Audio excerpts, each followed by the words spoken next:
we had learned about chapter number 1.2, right? તો આપણે જે લાસ્ટ લેક્ચર હતું એમાં ચેપ્ટર નંબર 1.2 જે સ્ટાર્ટ કર્યું હતું and we had learned about group personality. Last લેક્ચરમાં આપણે ગ્રુપ પર્સનાલિટી વિશે જોયું. તો આજે ક્વેશ્ચન છે ચેપ્ટર નંબર 2 એમાં આપણે ત્રણ વસ્તુ શીખવાની છે. First is group personality, the second is brainstorming and the third is meeting. ત્રણ વિશે સમજાવવાનું. ત્રણ જો તમને ભેગું પૂછાઈ શકે અને સેપરેટ પણ પૂછાઈ શકે. શોર્ટ નોટ ની અંદર બ્રેઇનસ્ટોર્મિંગ છે વેરી મોસ્ટ ટાઈમલી ક્વેશ્ચન છે. બ્રેઇનસ્ટોર્મિંગ છે એ શોર્ટ નોટ માં પૂછાવાની સૌથી વધારે શક્યતા છે. દર વખતે લગભગ બ્રેઇનસ્ટોર્મિંગ નો ક્વેશ્ચન હોય જ છે, રાઈટ? તો બ્રેઇનસ્ટોર્મિંગ એટલે શું? જો બ્રેઇન એટલે તમને ખબર છે મગજ અને સ્ટોર્મ એટલે વાવાઝોડું, રાઈટ? તો બ્રેઇનસ્ટોર્મિંગ નો બેઝિક મતલબ શું થાય તો કે મગજની અંદર જે આપણા વિચારોનું જે વાવાઝોડું વિચારો આવે છે. તમે જો સતત ને સતત બધા વ્યક્તિઓ છે તે કંઈક ને કંઈક વિચારતા હોય છે, બરાબર છે? દરેક એક સેકન્ડની અંદર પણ દરેક વ્યક્તિના મગજની અંદર એકાદો વિચાર ચાલુ હોય છે. તો જે જે વિચારોનું વાવાઝોડું જે મગજની અંદર ઉત્પન્ન થાય છે that is called brainstorming. તો brainstorming છે એક સ્કિલ તરીકે અથવા તો BBA ની અંદર જે કોમ્યુનિકેશન છે, બરાબર, એની અંદર કેવી રીતે કામ આવે છે, શું કામ કરે છે એની આપણે વાત કરીશું. ઓકે, તો તમે જોઈ શકો છો તમારા બુક ની અંદર હશે. તો બ્રેઇનસ્ટોર્મિંગ ની વાત કરીએ હવે આપણે. જો એલેક્ઝાન્ડર ઓસ્બોર્ન નામના એક તત્વચિંતક છે, એ કંઈક આવી વ્યાખ્યા આપે છે બ્રેઇનસ્ટોર્મિંગ ની. એ કહે છે કોણ છે તો કે the author of the creative technique brainstorming has defined the term as.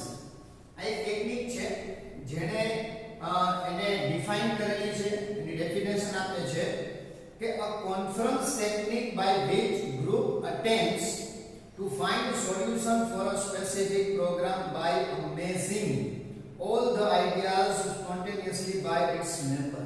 જો તો આ એક ટેકનિક છે, બરાબર, કે તાત્કાલિક જે મેમ્બર છે, બરાબર છે, એને કોઈ વિચાર આપવામાં આવે ને કહેવામાં આવે કે એના વિશે વિચાર.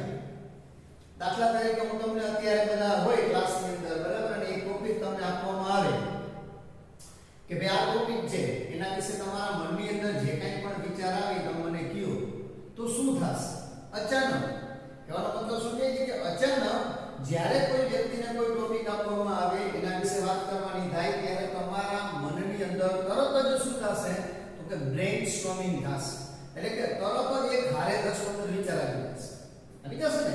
કોઈ પણ ટેકનિક છે, કોઈ પણ શબ્દ છે, કોઈ પણ, દાખલા તરીકે અત્યારે આપણે કોવિડ-19 આવો એક ટોપિક આપવામાં આવે કે વિચારો શું, ખાલી એટલું જ મેં તમને કીધું કે કોવિડ-19 એટલે તમારા મનની અંદર ઘણા બધા વિચારો આવવા મળશે કે કેવી રીતે આવ્યો, ચાઇનાથી આવ્યો, બને શું, એનાથી કેવી રીતે રક્ષણ મેળવવાનું, વેક્સિન શું છે. જુઓ આ બધા વિચારોને લગતા છે, એને કહેવાય બ્રેઇનસ્ટોર્મિંગ, બરાબર છે?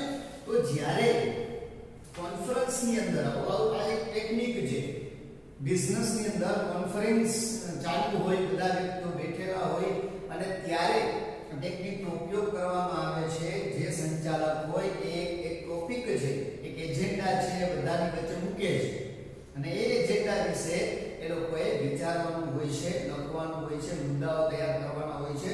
તો એના મનની અંદર જે કાંઈ પણ બ્રેઇનસ્ટોર્મિંગ ઉત્પન્ન થાય એને લખવાનું હોય છે, વર્ણવાનું હોય છે, રાઈટ? તો આ એક ટેકનિક છે. તો from the above definition create certain points can be derived. તો આ ડેફિનેશન પરથી અમુક પોઈન્ટ છે એ લેવામાં આવ્યા, બરાબર, અને એને કેવી રીતે કામ કરે છે એની આપણે વાત કરીએ. જુઓ તો brainstorming is a technique. સૌથી પહેલા યાદ રાખજો કે brainstorming શું છે તો કે it is a technique. આ એક ખરેખર ટેકનિક છે, યાદ રાખજો, બરાબર છે? તો brainstorming is a technique to generate new idea in a systematic way. એક એવી ટેકનિક છે જે નવા વિચારો ઉત્પન્ન કરે છે પરંતુ સિસ્ટમેટિક વે ની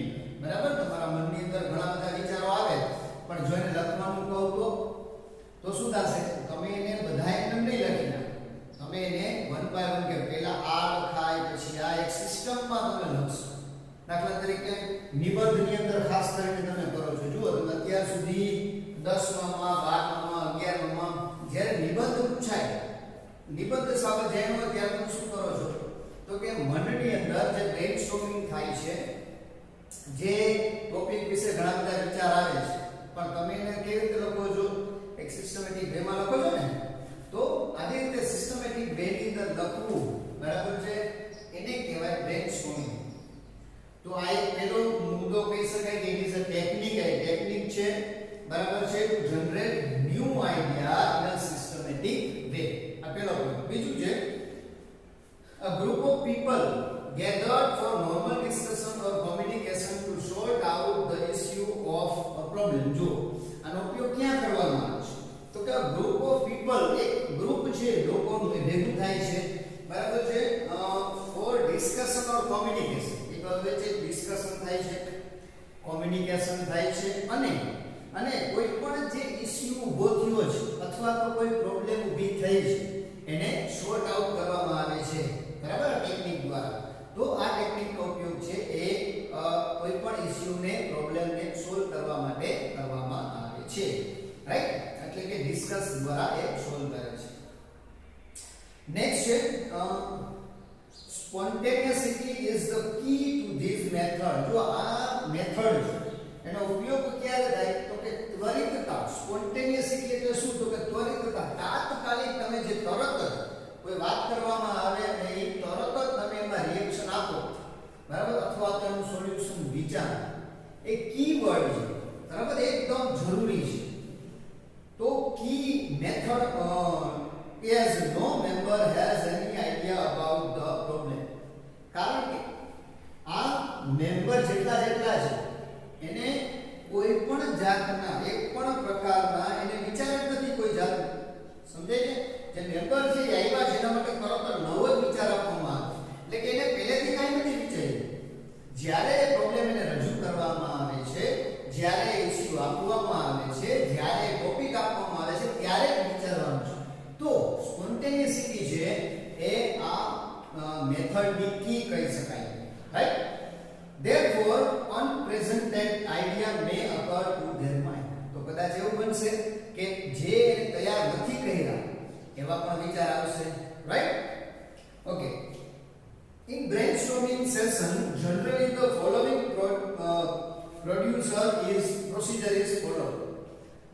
તો જ્યારે આ મેથડનો ઉપયોગ કરવામાં આવે છે, જ્યારે આ ટેકનિકનો ઉપયોગ કરવામાં આવે છે ડિસ્કશનની અંદર, બરાબર, ત્યારે સામાન્ય રીતે હવે જે મુદ્દાઓ તમને હું કહું છું આ એક પ્રોસિજર છે, એ ફોલો કરવામાં આવે છે.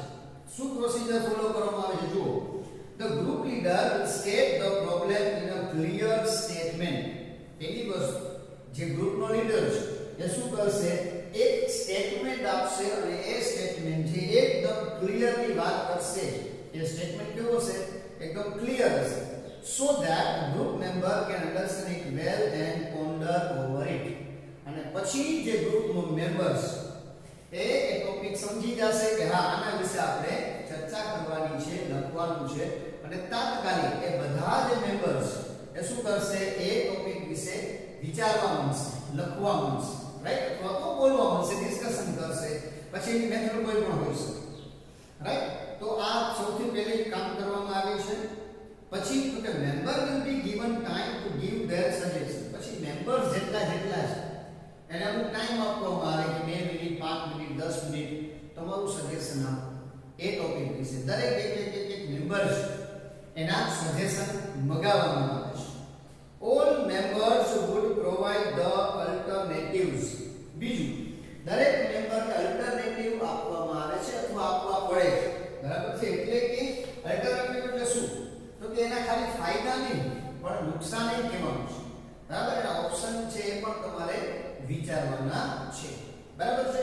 તો આ એક એવી ટેકનિક છે બ્રેઇનસ્ટોર્મિંગ જે બિઝનેસની અંદર, બરાબર છે, ઉપયોગ કરવામાં આવે છે. ટ્રેનિંગમાં નો ઉપયોગ થાય છે કે લોકો છે તાત્કાલિક એના મગજનો કેવી રીતે ઉપયોગ કરે છે, બરાબર? સ્પોન્ટેનિસિટી કેવી છે, એ પ્રોબ્લેમને કેવી રીતે સોલ્વ કરે છે,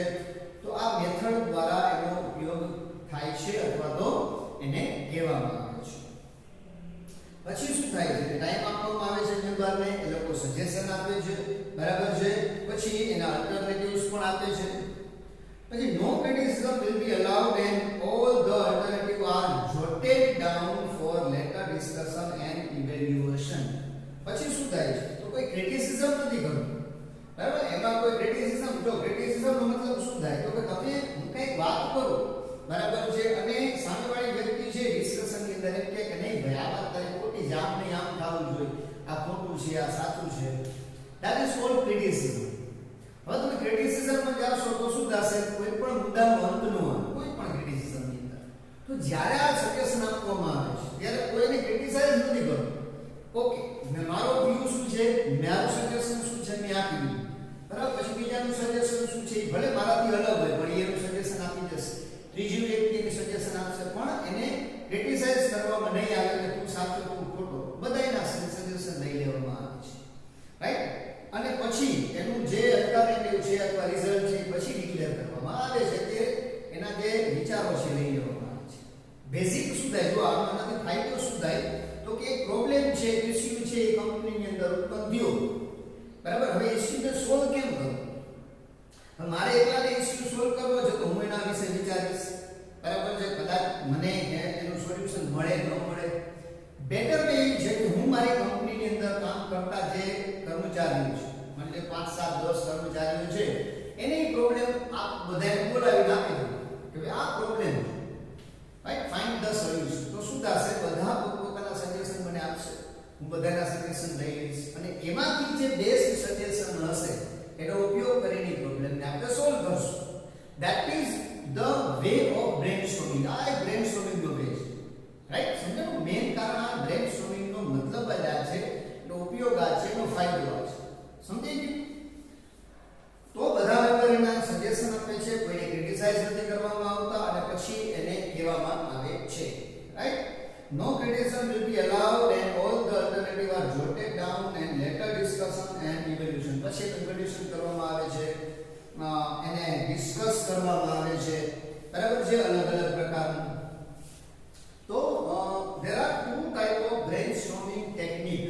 હવે it is a technique આપણે કીધું, બરાબર છે. તો હવે એની વાત કરીએ તો there are two types of this technique. હવે બ્રેનસ્ટોર્મિંગ ટેકનિક ના બે પ્રકાર છે. કયા કયા છે જુઓ. એક છે first is story boarding. Story boarding એક પ્રકાર છે, અને બીજો પ્રકાર છે લોટસ બ્લોસમ. જો આ ટેકનિક ના નામ છે સ્ટોરી બોર્ડિંગ, બરાબર છે, પછી લોટસ બ્લોસમ. આ બે પ્રકાર છે આ ટેકનિક ના, બરાબર છે. હવે એમાં પહેલી વાત કરીએ આપણે સ્ટોરી બોર્ડિંગ ની વાત કરીએ કે આ શું હોય, કેવી ટેકનિક છે, આમાં શું કરવાનું હોય. તો જુઓ, it is a storyboarding. Participants identify major issue and brainstorm each of them. It is often used to solve complex problem. જો જ્યારે કોઈ જટિલ સમસ્યા ઉદ્ભવ થાય, સમસ્યા જનરલી, બરાબર, ત્યારે આ ઉપયોગ કરવામાં આવે છે. શું કરવામાં આવે છે, તો કે in storyboarding participants identify major issue. જે પાર્ટિસિપન્ટ્સ છે, ભાગીદારો છે, એને શું કરવાનું, એને ઓળખવાના હોય છે કે ભાઈ આ સમસ્યાની અંદર મેઇન ઇશ્યુ શું છે, મેઇન પ્રોબ્લેમ શું છે, એને આઈડેન્ટિફાઈ કરો, ગોતો, બરાબર છે. તો એવું એને કરવાનું હોય છે, બરાબર. મોટે ભાગે મેં તમને કીધું કે બહુ જટિલ સમસ્યા હોય, ખબર ન હોય કે આપણે નફો નથી કરતી, પ્રોફિટ શું કામ નથી કરતી, બરાબર છે. તો એના માટે ના પૂછવામાં કે ભાઈ શું કયા કયા કારણો છે, જટિલ સમસ્યા છે, તો આવું પૂછી અને એના કારણો મંગાવવામાં આવે છે આ સ્ટોરી બોર્ડિંગ પ્રક્રિયાની અંદર. બીજું, in this technique each member is asked to write idea or card or sticky note and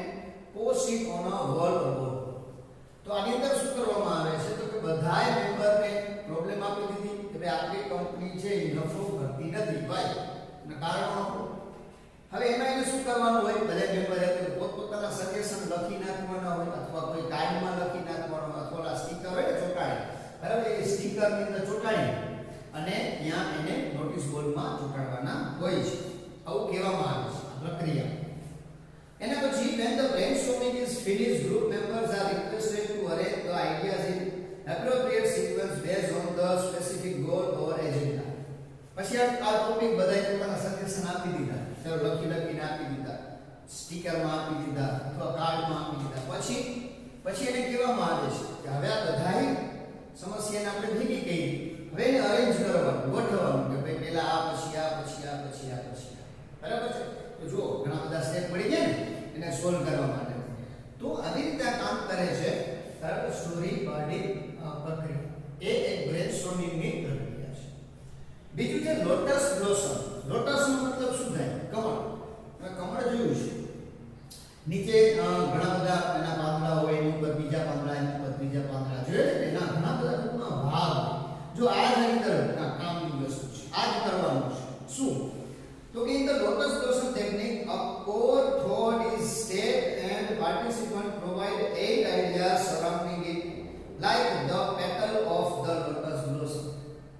આની અંદર એક થોટ આપવામાં આવે છે, એક વિચાર આપવામાં આવે છે, અને દરેકને એ વિચારને લગતા 8, બરાબર છે, એને વિચાર કહેવાના હોય, એને લગતા એક થોટ આપી દીધો, બરાબર છે, એના વિશે જેટલું 8 મુદ્દાઓ તૈયાર કરવાનું કહે છે. જેમ લોટસની અંદર પેટલ હોય ને, પાંદડા હોય, એવી રીતે, બરાબર, દરેકના 8 મુદ્દા તૈયાર કરવામાં આવે છે. So it is called lotus blossom technique. અને એટલા માટે જ તમને કીધું હમણાં એના પાંદડા હોય, એટલા માટે જ આને લોટસ બ્લોસમ ટેકનિક કહેવામાં આવે છે. Then each of these ideas become core thought and further 8 ideas are provided and so forth. જો પછી શું થયા? 8 મુદ્દા તૈયાર થઈ ગયા. પછી ઈ 8 મુદ્દા છે ને, ઈ કોર પ્રોજેક્ટ થઈ ગયા. એના 8 મુદ્દા તૈયાર કરવામાં આવે. જ્યાં સુધી તમને વિચાર આવે ત્યાં સુધી એક મુદ્દો છે, બરાબર, એના પહેલા 8 મુદ્દા તૈયાર કરવામાં આવ્યા, બરાબર છે. એક ગૌણ મુદ્દો છે, એના 8, પછી એ 8 જે મેઇન મુદ્દા છે એના પાછા 8 મુદ્દા. પછી કદાચ જ્યાં અટકાય ન આવે થોટ, ત્યાં પૂરું કરી દેવાનું. જ્યાં સુધી થોટ એના વિશે આવતા જાય ત્યાં સુધી એના વિશે મુદ્દા તૈયાર કરવાના હોય છે.